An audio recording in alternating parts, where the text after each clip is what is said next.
The campaigning for 121 seats of 243 have come to an end. These are seats spread across 18 districts of Bihar, and these are the seats that go to polls on 6th, of which there are high-stakes battles which matter, including Raghopur, where Tejasvi Yadav is contesting from, the Mahagathbandhan's chief ministerial candidate, and also Tarapur, where Samrat Chaudhary, the Deputy Chief Minister of Bihar and the face of the BJP, is contesting from. So how are the cards stacked up just ahead of the voting in the first phase of polls? Remember, the campaigning has come to an end. The 48-hour-long silence period in these 121 constituencies begins now. First up, the 5 big showdown that we saw today.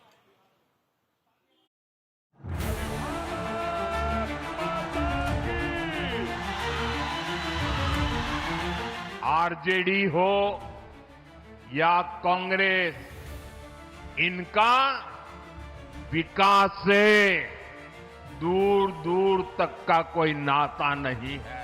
ये जंगल राज चेहरा बदलकर, कपड़े बदलकर, भेष बदलकर चुपके से वापिस आना चाहता है। बिहार के लोगों को लगता है कि नीतीश जी की सरकार है। नीतीश जी का कुछ लेना देना नहीं है। जैसे टीवी पे आप चैनल बदलते हो ना, ठक ठक ठक ठक चैनल बदलते हो ना, वैसे नीतीश जी का चैनल बदलते हैं Modi ji, Shah ji. Curtains for Phase 1 campaign in Bihar. The final day of campaign witnessed the most fierce attacks by the top guns. It was Prime Minister Modi who went all out while addressing women cadre of the NDA. Bihar के लोग मन बना चुके हैं।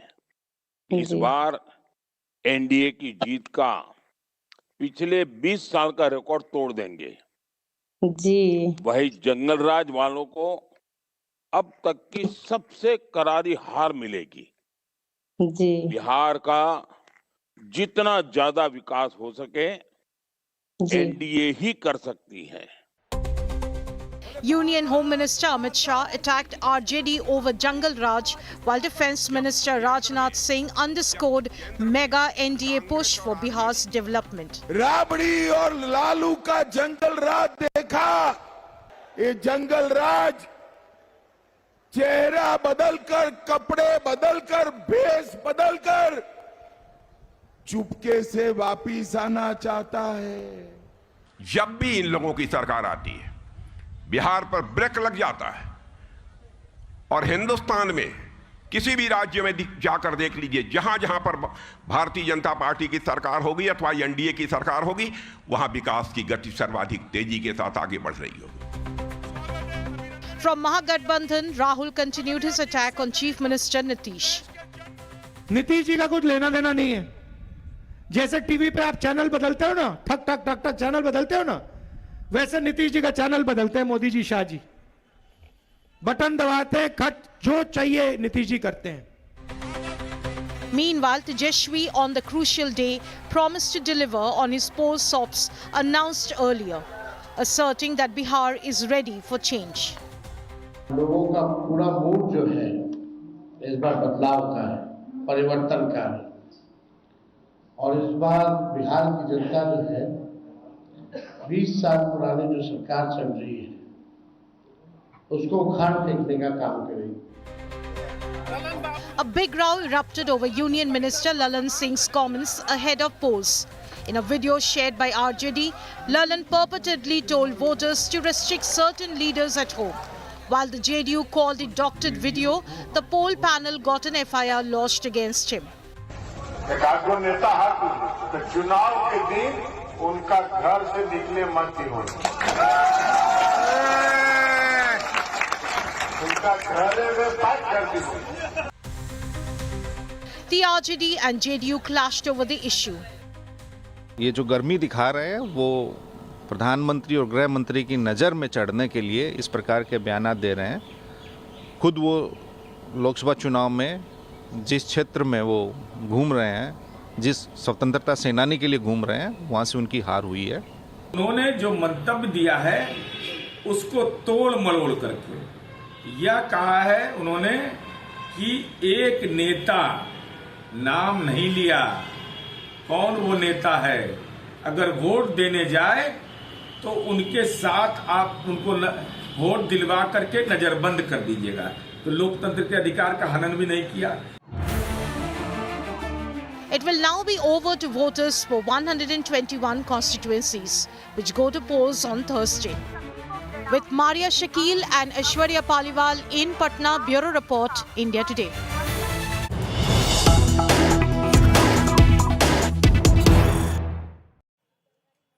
Some piece of breaking news coming in now, and leader of opposition in the Lok Sabha, Rahul Gandhi, has courted controversy yet again, and this time he has said that Sena, that is the Indian army, is under the control of the BJP government. He has gone on to say that there has to be, that he said that there is a caste division also within the Indian army. The exact words of Rahul Gandhi is, आप अगर देश की 90% आबादी दलित है तो या महादलित है, पिछड़ा है या अति पिछड़ा है, तो 90% समाज के अति पिछड़ा आदिवासी लोग हैं, तो उनका रिप्रेजेंटेशन वहां भी होना चाहिए, is the larger message. Maushmi Singh is joining us live. Maushmi, how should this statement of Rahul Gandhi be seen?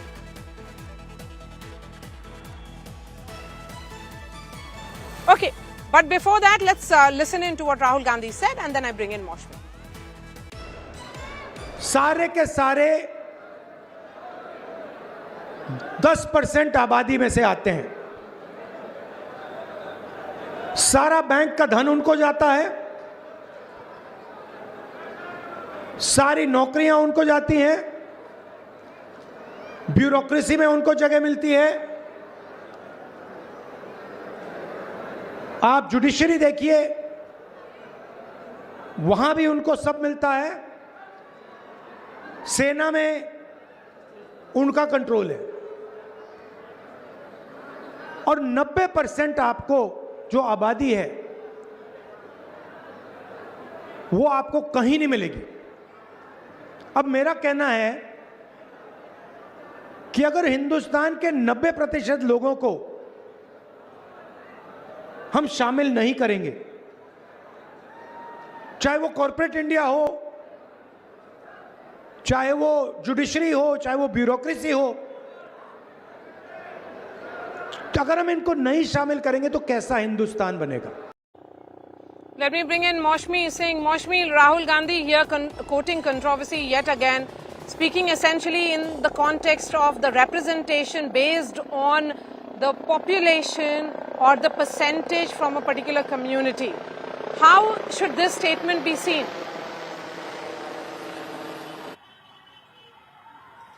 So really, Maria, on the last day of the campaigning for the first phase, clearly Rahul Gandhi is trying to make an outreach to the extremely backward caste here. And you know, he said this in the parliament. He had restricted himself to the judiciary. But this time round, he's made that, crossed that borderline as far as, you know, also talking about the army and the defense forces is concerned. Clearly, this is a political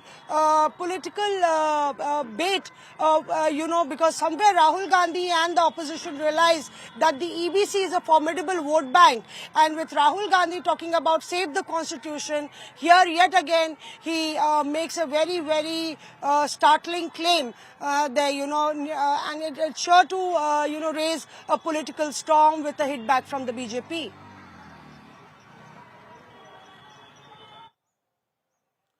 So Rahul Gandhi setting the stage, many would say, with this EBC outreach just ahead of the crucial first phase of polls. I'll give you details of how the various alliances, the two alliances performed in 2020 in this crucial first phase, which has 121 seats, polling on 6th. But first up, 5 major flashpoints which happened today.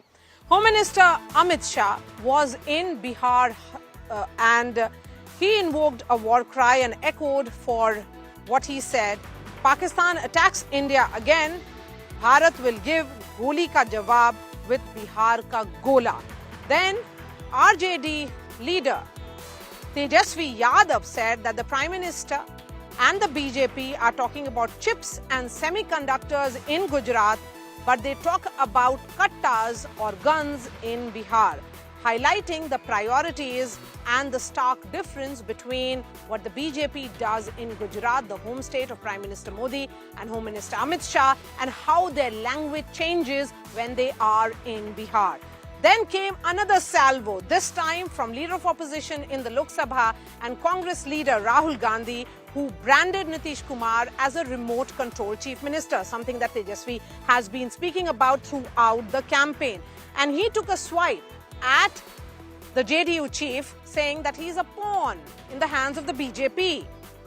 Remember, it is the battle for the crucial Mahila voter of Bihar. As that has intensified, there came Tejasvi Yadav's second remark, where he said that he will be going ahead and making that payment of 30,000 rupees directly into the accounts of the women if he is voted to power on Makar Sankranti itself.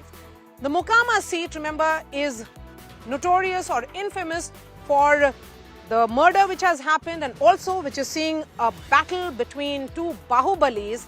There has been another pitch which has come in from there.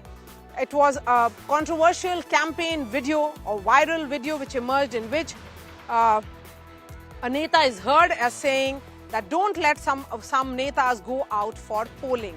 And last came the battle for Simanchal, where MIM chief Asaduddin Owaisi and RJD leader Tejasvi Yadav battled for the same constituency, that is the Mahila vote. Owaisi, in fact, went on to say that the RJD leader is demeaning the Muslim constituency and is also demeaning the entire region. Dr. Manisha Priyam, Sajjan Kumar, Javed Ansari join us now. Let me go straight to Manisha Priyam first. Manisha Priyam, 121 seats. Interesting battle, certainly. When you look at the battlegrounds, it's Raghupur, Tarapur. Tarapur in particular was a JDU citadel. That's where Deputy Chief Minister Samrat Chaudhary is contesting from. And of course, then you have the battle playing out in Mokama. I think today's elections are the most important elections. They are happening in the most important areas of Magad Shahabad in Patna, as also across the river on the other side in areas of Chhapra, etc. So very, very important. Campaigning has come to an end. These seats that you talk about are very important, but even more important is the fact that at this point of time, it does seem even Steven. Battle lines are drawn, fairly pitched on both sides, and one would say that what had looked like a very easy NDA-oriented election seems to be much more closely contested, keenly contested. These bastions that you talk about, Tarapur is a Shakuni Chaudhary family fiefdom, not as much a JDU fiefdom as it is their family fiefdom.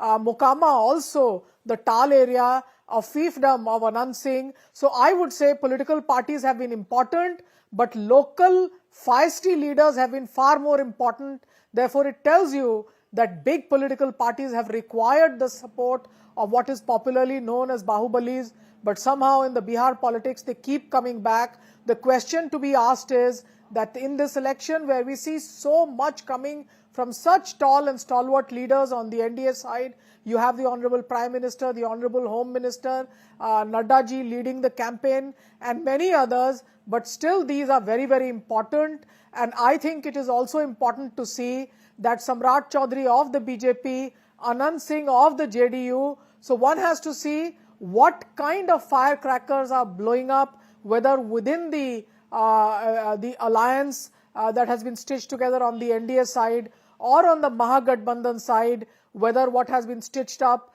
with the Congress and the RJD is working well or not. At this point, Prashant Kishore's name not being taken much, such a strong media presence, especially as he had claimed that he would fight the Raghupur seat. At this point, it seems it may safely go home for the incumbents, and the strong electoral relationships of the family there. So I would say this election, once again, even in the absence of the tall leaders, Lalu Prasad Yadav, and a somewhat fading twilight political years of Nitish Kumar, they remain very, very important in defining the political arena. But at this point of time, best wishes to the electorate and the voters. Let them quietly decide in the next 24 hours which way they want to go.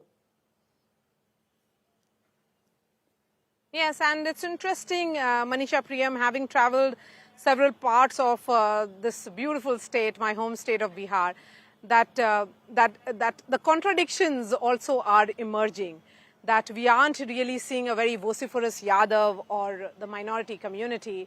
We are seeing the silent voters of Nitish Kumar speak out, and they are no longer silent. So it's interesting to see those contradictions playing out as we read the big trend ahead of the crucial first phase, which will be on 6th. Javed Ansari, your opening thoughts while we talk about Mukama, Tarapur, and Patna urban and important constituencies. There is also an interesting high voltage battle playing out in Mahua. That's where Tej Pratap Yadav, the elder son of Lalu Yadav, the brother of Tejasvi Yadav, is contesting from. Yes, indeed he has. And yesterday I saw a clip where his mother extended her good wishes, saying, "Look, I'm a mother and I wish him well. If he's trying to carve a niche out for himself, so all the best, more strength to his elbows." Be that as it may, you made a very significant point saying that for the first time, the Yadavs and the Muslims are very low-key. They are not in your face. This is not necessarily a disadvantage for the Mahagathbandhan because it is their flamboyance in the past, especially the Yadavs, which used to put off the EBCs and the other backward castes. Whether this is deliberate or purely by a coincidence, I'm not so sure. But I do know that when Prashant Kishore was managing the election on behalf of the Mahagathbandhan, he had made a conscious word had been sent out that minorities should take a back seat. So perhaps they have now taken a leaf out of this. As far as what these leaders have been saying, it's look, given the way this election is poised, everything will depend, in my view, whether or not the Mahagathbandhan can wean away some of the EBC and Mahadalit votes, if indeed they can, and that's why I would look at what Rahul Gandhi has said in that context. It's a focused outreach to these communities to try and look at the Mahagathbandhan more favorably this time than they have done in the past. Okay. So essentially, Jitni Abadi Utna Haq is the pitch that has come in again from Rahul Gandhi just ahead of the first phase of polls on 6th. Sajjan Kumar, I'm looking at alliances and how the stakes are stacked up. Party-wise, NDA, JDU is contesting 57 of these 101, BJP 48, LJP 13. On the other hand, in Mahagathbandhan, RJD is contesting on 71 because, of course, overall they are contesting on 143 seats, the highest among all the political parties this time around. Left 14 and the Congress 24. So, like always, it is turning out to be a RJD versus JDU contest.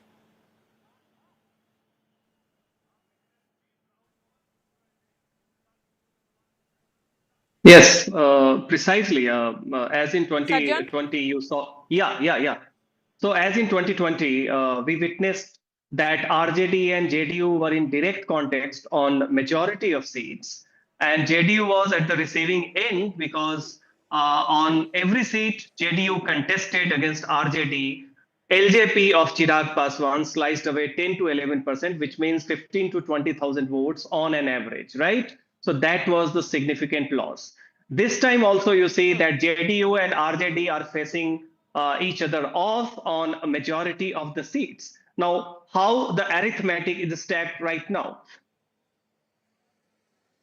Forget about the big guns.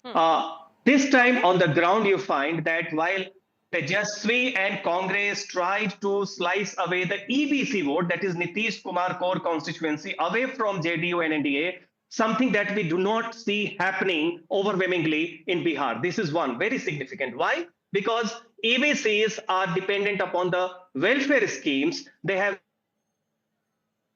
little aspirations, which they think the current incumbent regime is satiating.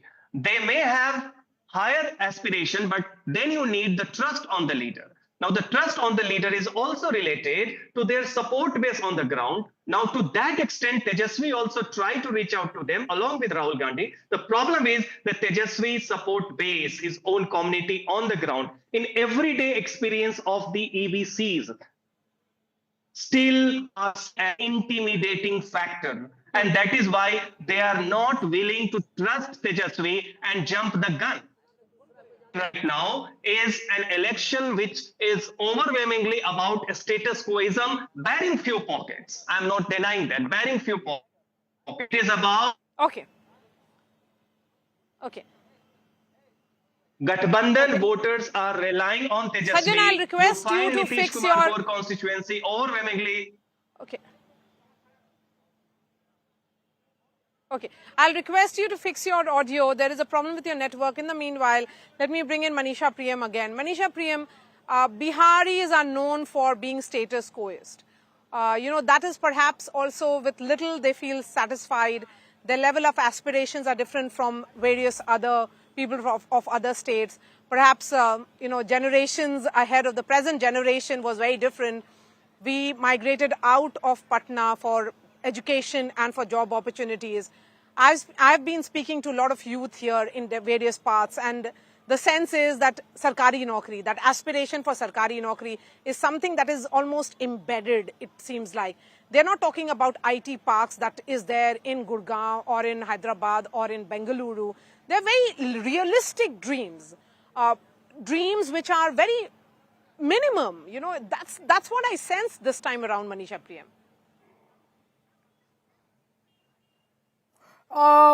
Maria, let me join you here as a Bihar ki beti. And what I remember is that when I dreamt or aspired, my dreams were minimal by standards of today. I used to live in the rural areas ahead of Chhapra. Yes. And my parents had one aspiration, to get me to an English medium school. But my father practiced the politics of Karpuri. If you remember those days, Karpuri ji was against the use of English language as a medium. So I had a dual life of studying in an English medium school, but father doing a politics that believed that English was not the language. Now, then once again, the second class compartment of the train brings us to Delhi and gets us to our aspirations. I think it was class all the way. We were and continue to be defined by our poverty. Yes. The levels of average poverty in Bihar measure up to sub-Saharan Africa. I'm surprised how these dreams are so beautiful. If you see that Gandhi Maidan, where I heard the speeches of Karpuri once while the emergency was at its height, or Jaiprakash Narayan, that has become from 5 a.m. in the morning. Barefoot youngsters are running for the physical examinations for various bhartis. The government job aspiration is for security and social status. For a society that has stopped according social mobility of any kind, it is not possible to change the caste structure. The only social mobility you get is if you get a sarkari naukri, then the caste tag ceases to matter. Remember, lots of Biharis, including me, gave up their surnames, and we are Priyam, Gautam, or many other similar surnames that don't tell the world. In fact, Nitish Kumar, Laluji for the longest time did not use the caste surname, Jaiprakash Narayan. We gave up caste, but the society did not. The only social mobility that comes is through government jobs. Lastly, I would like to tell you, and it's not being spoken about, which is that agriculture is in distress. How do landless laborer, whose only way out is to work in the tilling fields, in the sun and in makhana fields. Now, if there is untimely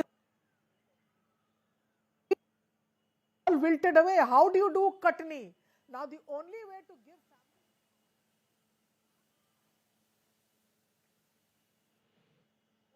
I'm proud of being poor. I'm proud of who we are. All right. Manisha Priyam. Okay. Manisha Priyam, really come to the end of this show. Thank you for joining us. Thank you to Javed Ansari and Sajjan Kumar. I've been speaking to a lot of youth of Bihar to get a sense of their aspirations.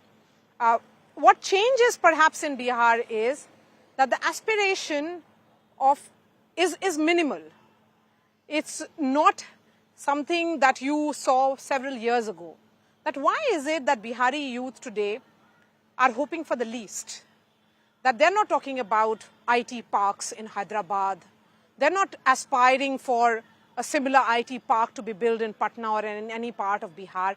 That's what the dilemma of a Bihari is. They are hopeless, largely, but amidst that hopelessness, there is that faith that just as Nitish Kumar gave them Bihari Asmita, this government, if it is a government in continuity or a government of change, will give them a little more than what they are aspiring for. That's a special show at 10 p.m. Do tune in.